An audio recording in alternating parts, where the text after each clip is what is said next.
तो निर्मल मन जन सो मोहि भावा। परमात्मा कहते हैं जो निर्मल है, स्वच्छ है, मुझे वही प्रिय है। तो निर्मल मन जन सो मोहि भावा, आ मोहि कपट छल छिद्र न भावा। तो यही विकारता है।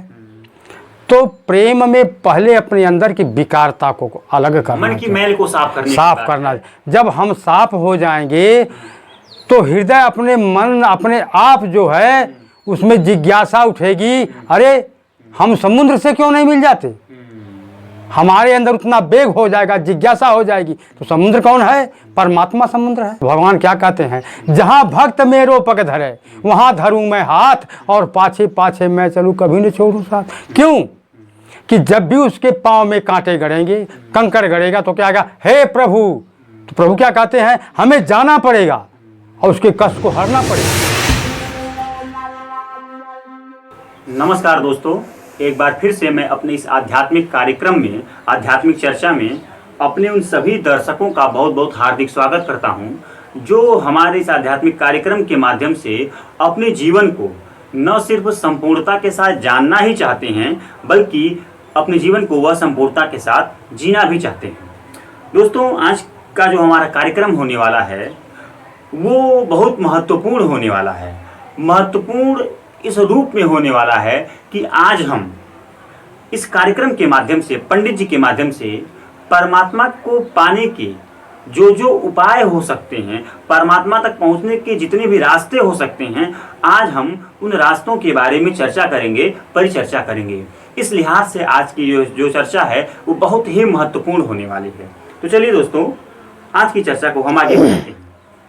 तो पंडित जी, आज की जो हमारी चर्चा है उस चर्चा का जो सबसे पहला सवाल है और जो सबसे महत्वपूर्ण सवाल है वो ये है कि अध्यात्म में, यानी कि वेदांत में, वेदों में जितने धर्मशास्त्र हैं, उन धर्मशास्त्रों में परमात्मा को पाने को लेकर के कई रास्ते बताए गए हैं, कई साधन बताए गए हैं, एक तरीके से कई राह बताई गई हैं। तो सबसे पहले मैं आपसे ये जानना चाहता हूँ कि परमात्मा को पाने की प्रक्रिया में वो कौन कौन से रास्तों की चर्चा हमारे धर्म ग्रंथ करते हैं। हरिओम। तो परमात्मा के वहाँ पहुँचने में हमारे 3 रास्ते मुख्य हैं। पहला तो ज्ञान योग है, दूसरा भक्ति योग है, तीसरा कर्म योग है। ठीक, कहने के लिए तो ये 3 हैं, लेकिन तीनों का लक्ष्य एक ही है। तीनों का लक्ष्य एक ही है, लेकिन इसमें थोड़ा थोड़ा भेद है। क्यों कि भक्ति में प्रेम प्रधान है, और कर्म योग में कर्म प्रधान है, और ज्ञान योग में ज्ञान प्रधान है। लेकिन क्या हो गया कि बिना ज्ञान के भक्ति नहीं हो पाएगी, और बिना ज्ञान के कर्म भी नहीं हो पाएगा। तो कर्म तो किसका मतलब सही है कि तीनों में तीनों का समावेश होना जरूरी है। बिना समावेश के एक हो नहीं पाएगा।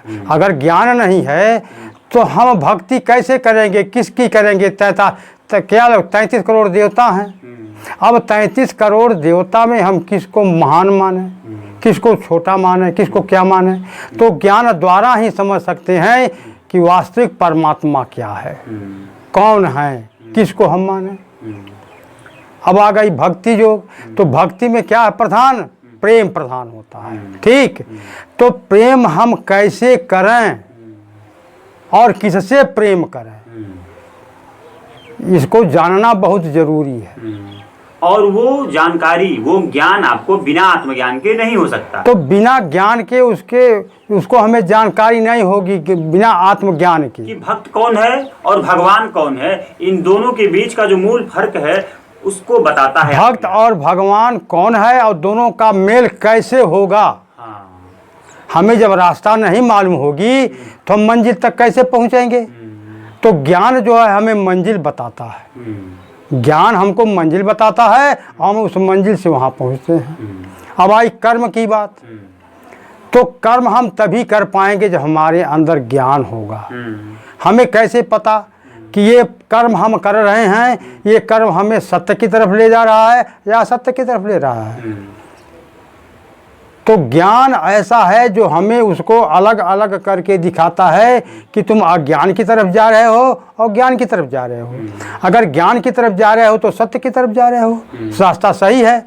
अगर अज्ञान की तरफ जा रहे हो तो रास्ता गलत है। तो कहने का तात्पर्य है कि एक के बिना एक अधूरा है। ज्ञान के बिना भक्ति नहीं हो सकती और कर्म के बिना भी भक्ति नहीं हो सकती और कर्म में ज्ञान के बिना नहीं हो सकती। कहने का मतलब एक दूसरे से तीनों संयुक्त हैं। तीनों मानव जीवन में जरूरी होना चाहिए। केवल तीन ही रास्ता है, बाकी तो सारे रास्ते हैं। आपने यहाँ पर 3 राह की चर्चा की। पहले राह को आपने ज्ञान योग कहा, दूसरे राह को भक्ति योग यानी भक्ति का मार्ग कहा और तीसरे को आपने कर्म कहा। फिर उसके बाद आपने कहा कि बिना ज्ञान के तीनों रास्ते नहीं हो सकते और बिना कर्म के या बिना भक्ति के न ज्ञान हो सकता है न कर्म हो सकता है। कहने का आशय आपका ये है कि तीनों में तीनों तत्वों का समावेश होना जरूरी है। अब सुनिए, जैसे जनक जी को ज्ञान दिया गया ना, तो मुख से तो कर्म किया गया, कर्म किया गया, मुख से बोले ना, कर्म तो हुआ कि नहीं हुआ। और ये भी कर्म किए, कान से सुने, जनक जी कान से सुने। लेकिन वहाँ धारणा क्या है? धारणा ये है कि ये शरीर जो है, ये क्या बोलते हैं इसको, माध्यम, ये शरीर के माध्यम से कार्य हो रहा है। वो ये नहीं कहते हैं कि मैं शरीर हूँ, मैं कर रहा हूँ।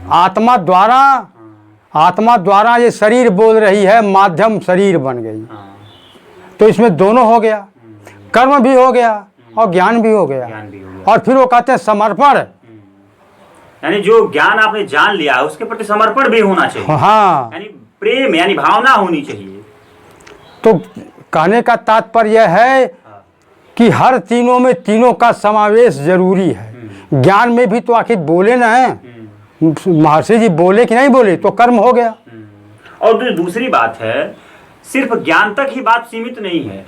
वो सारा का सारा ज्ञान अधूरा है अगर वह जीवन में परिणित नहीं हो रहा, फलित नहीं हो रहा। अब ज्ञानी का यही मतलब होता है, ज्ञान तो मैंने लिया ना, अब ज्ञान लिया तो उसके रास्ते पर चलो ना, ज्ञान को धारण करो। यहाँ कहा हमने कुछ और जाके कहीं और कुछ बोला और कुछ किया। जब हम अगर ज्ञान में चले गए तो हम ज्ञान के ही उपलक्ष्य में ज्ञान क्यों हो समझें कि हमारी जुबान सत्य निकल रही है, असत्य निकल रही है। हमारे कर्म हम कुछ भी कर्म करते हैं उसको अपने नॉलेज में रखें, विचार में रखें कि हमारा कर्म सत्य की तरफ जा रहा है या असत्य की तरफ जा रहा है। हम उस पर हमेशा मंथन करें, विचार करें, विवेक करें कि हम सत्य की तरफ जा रहे हैं या असत्य की तरफ जा रहे हैं। यानी कि तो ज्ञानी का मतलब होता है वह खुद को उस पर खरा उतरे, उस रास्ते को पकड़े। हम कहें कुछ और, करें कुछ और, तो क्या फायदा हुआ? यानी ज्ञानी, तो अब यही कहावत आ गई। कहावत क्या आ गई कि वो भैंसी के आगे बेन बजावे, भैंस भैंस बगुरावे। मैं तो बक बक बक बक बोला, लेकिन खुद को चलने की कोशिश नहीं किया। जैसे भैंस है, सुन लिया, उसको क्या पता। तो ज्ञानी का मतलब होता है भैंस या पशु या पक्षी नहीं, मानव बनो मानव, और मानव नहीं बनो, ब्राह्मण बन जाओ, द्विज बन जाओ, समर्पित हो जाओ। जब तक हम ज्ञान, भक्ति और कर्म के पीछे समर्पित नहीं हो जाते तब तक हमें कुछ मिलने वाला नहीं। यानी कि आपके कहने का मतलब है कि ज्ञानी होने का मतलब सिर्फ ये नहीं है कि रट्टू तोता की तरह वेदों को, शास्त्रों को पढ़ करके आप जगह जगह सुनाते रहिए। ऐसे विद्वान हैं जो श्रीमद् भागवत तो बाँच डालते हैं। कितने को तो कई 18,000 श्लोक है, कोई कहेगा हमें 5,000, तो कोई 6,000, कोई कहेगा हम पूरा कंठस्थ कर लिए। ठीक, तो कंठस्थ कर लिया तो एक तोता भी राम राम कह देता है, कहता नहीं कहता। अब उससे पूछो राम का भाव क्या है, राम है क्या, उनके शक्ति कितनी है, उनका पराक्रम क्या है, उनके क्रियाकलाप क्या है, वो क्या जानता है। बात शक्ति पराक्रम को जानने की ही तक सीमित नहीं है, उस अनुसार चलने की भी बात है। जानना तो एक अलग बात है। राम एक जीवन आदर्श हैं, इसलिए जानना नहीं है, जान करके उसको मान करके उस पर खड़ा हो जाना है कि यही मेरी रास्ता है।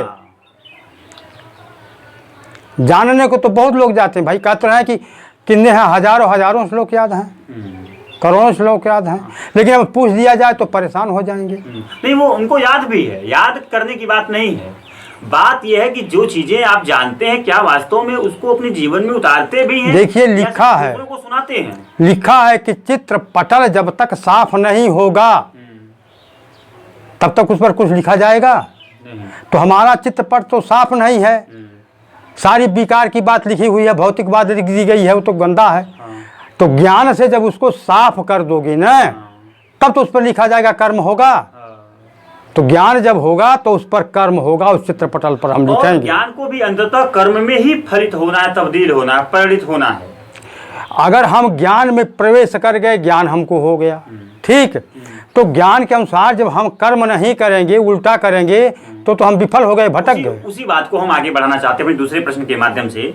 जो अगला प्रश्न है मेरा इस चर्चा का वो यही है कि अभी तक हमने बात की ज्ञान योग की, हमने कहा कि ज्ञान योग के बिना यानी आत्मज्ञान के बिना भक्ति भी निरर्थक है और कर्म भी निरर्थक है। अब हम आते हैं उस कर्म की तरफ कि किस कर्म को, किस काम को कर्म योग की संज्ञा दी जाती है, यानी कौन से काम को कृष्ण कहते हैं कि निष्काम भाव से कर्म करो। वो कर्म का मतलब क्या कहते हैं, वो किस कर्म की बात करते हैं?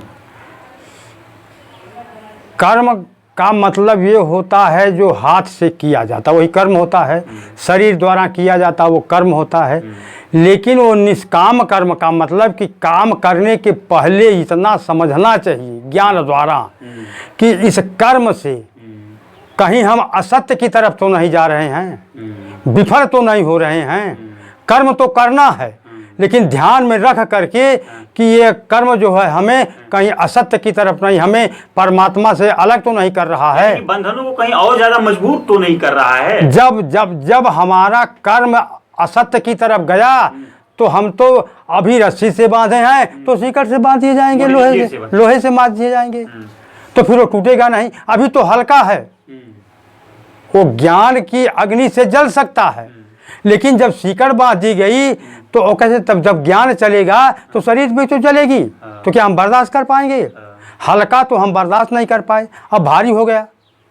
तो अध्याय 3 में श्री कृष्ण जो कर्मयोग की बातें सिखाते हैं अर्जुन को, वो निष्काम कर्मयोग की बातें सिखाते हैं। उसको कोई ये ना समझ ले कि कर्मयोग की बातें, वो कर्मयोग की बातें तो कहते हैं लेकिन निष्काम कर्म की बात कहते। तो मैं आपसे पूछना चाहता हूँ यहाँ पर कि निष्कामता का क्या मतलब होता है, निष्काम कर्म क्या है? देखिए, इस पृथ्वी पर हर जीव कर्म करते हैं, कोई बिना कर्म के रहा नहीं, और बिना कर्म के हम जी भी नहीं पाएंगे। प्रकृति का काम ही है कर्म करना, ठीक। अब बात आ गई निष्काम कर्म की, ठीक। तो निष्काम कर्म वह है कि जिस काम को करने से सबकी भला हो, संसार की भला हो और सत्य की भी रक्षा हो, काम भी हो जाए और हमारा पैर सत्य की तरफ आगे बढ़ता रहे, वही निष्काम कर्म है। यानी कि इसमें आपका कोई निजी स्वार्थ न हो बल्कि परमार्थ को ध्यान में रख करके आप, जब हम स्वार्थ को शरीर में रख के काम करें तो स्वार्थी हो गए।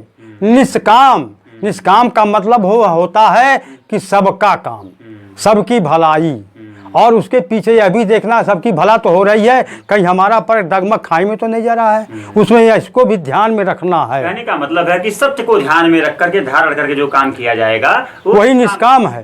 हाँ। लेकिन दुनिया में, समाज में ऐसे लोग भी देखे जाते हैं कि जो दिन भर अपनी दैनिक क्रियाओं में बिजी रहते हैं, व्यस्त रहते हैं, अपनी दुकानदारी में, अपने रोजगार धंधे में, और वो खुद को कर्मयोगी कहते हैं।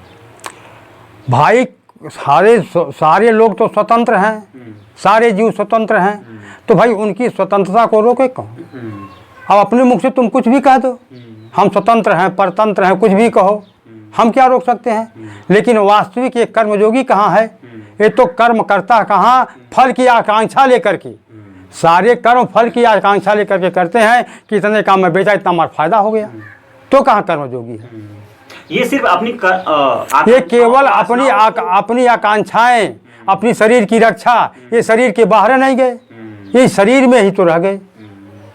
यानी कि ये अपनी सिर्फ वासनाओं और कामनाओं की पूर्ति हेतु कर्म करते हैं, और इस काम को निष्काम नहीं सकाम कर्म कहा जाता है, और सकामता ही जीवन का सबसे बड़ा बंधन बन जाता है। वही तो लिखा है ना कि विमूढ़ा मूढ़ जो है इसी शरीर में ही जीता है, इस शरीर को ही सब कुछ मान लेता है, सर्वस्व उसका यह शरीर है। और ज्ञानी जो है सत्य जो है इस शरीर से बाहर हो जाता है कि मैं यह शरीर नहीं हूँ, शरीर प्रकृति है। यानी कि आपके कहने का मतलब होता है कि निष्काम कर्म वो जो स्वार्थ रहित हो, यानी कि परमार्थ को ध्यान में रख करके बड़े लोगों के हित को ध्यान में रखते हुए, सत्य को ध्यान में रखते हुए, सत्य को धारण करके किया जाए। निष्काम का मतलब यही होता है कि उस काम में मेरा कोई स्वार्थ नहीं है, मुझे उसकी कोई फल की इच्छा नहीं है, ये दूसरे की प्रति जो कुछ हो इसलिए किया जाए क्योंकि वह सही है। फिर ये चिंता हम छोड़ देते हैं कि वो किसी के हित में है या नुकसान में, बस सही है इसलिए हम उस काम को किए। जब हम सही करेंगे और सही रहेंगे, सही रास्ता है, तो किसी न किसी के की भलाई होगी और 100% भलाई होगी। थोड़ी सी चर्चा अब हम करना चाहते हैं भक्ति योग के बारे में। भक्ति योग का मतलब वो कि जो भावना प्रवीण है, तो भक्ति योग में इंसान को किस तरह का आचरण, किस तरह का विचार, किस तरह का भक्ति भाव रखना चाहिए, उसके बारे में आपका क्या कहना है? भक्ति का मतलब होता है भक्ति योग, भक्ति द्वारा प्रभु से जुट जाना, आत्मा से जुट जाना, परमात्मा से जुट जाना। ठीक, तो सबसे पहले आत्मा को, परमात्मा को समझना चाहिए कि वो कितने पवित्र हैं। तो पहले अपने अंदर पवित्रता लाना चाहिए। अगर हम पवित्रता नहीं है तो निर्मल मन जन सो मोहि भावा। परमात्मा कहते हैं जो निर्मल है, स्वच्छ है, मुझे वही प्रिय है। तो निर्मल मन जन सो मोहि भावा, आ मोहि कपट छल छिद्र न भावा। तो यही विकारता है। तो प्रेम में पहले अपने अंदर की विकारता को अलग करना, मन की मैल को साफ करना। जब हम साफ हो जाएंगे तो हृदय अपने मन अपने आप जो है उसमें जिज्ञासा उठेगी, अरे हम समुद्र से क्यों नहीं मिल जाते। हमारे अंदर उतना वेग हो जाएगा, जिज्ञासा हो जाएगी। तो समुद्र कौन है? परमात्मा समुद्र है। लेकिन जब हम कहा है ना कि भूमि परत जिम डाबर पानी, अतिम जीव माया लपटानी। ऊपर से पानी जब पड़ता है तो बिल्कुल स्वच्छ रहता है, लेकिन जमीन पर पड़ते पड़ते वो गंदा हो जाता है।